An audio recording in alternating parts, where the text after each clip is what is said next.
নজর রাখবো পরবর্তী সংবাদে। রাজ্যে ইতিমধ্যে শুরু হয়েছে পর্যটনের ক্ষেত্রে প্রোমো ফেস্ট এবং তারই অঙ্গ হিসেবে বিভিন্ন জায়গাতে চলছে অনুষ্ঠান।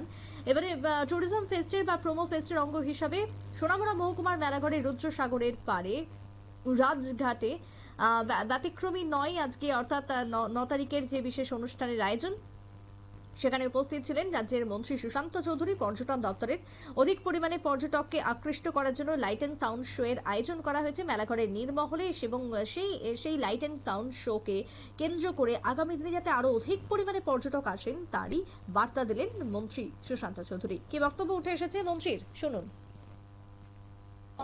গত 3 তারিখ মাননীয় মুখ্যমন্ত্রীর হাত ধরে আমাদের নারিকেলপুঞ্জে হোমস্টে পলিসি আমরা চালু করেছি, হোমস্টের ব্যবস্থাপনা আমরা চালু করেছি ত্রিপুরা রাজ্যে প্রথমবারের মতো।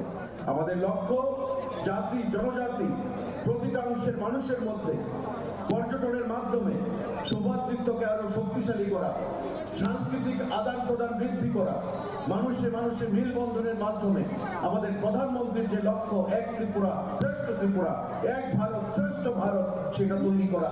আগামী দিনে ত্রিপুরা রাজ্যকে সেই জায়গায় আমরা নিয়ে যেতে চাইছি বন্ধুরা। এখানে পুরো জাত পাত ধর্ম বর্ণ নয়, সবাইকে। মন্ত্রী সুশান্ত চৌধুরী বক্তব্য আপনারা শুনলেন। যে ছবি তাতে করে এক ত্রিপুরা শ্রেষ্ঠ ত্রিপুরা এবং রাজ্যের পর্যটনের বিকাশ, পর্যটনের মান উন্নয়নের জন্য এই বিশেষ লক্ষ্য এবং উদ্দেশ্য রয়েছে পর্যটন প্রোমো ফেস্টের। একটা ছোট্ট বিরতির পর ফিরছি, সঙ্গে থাকুন।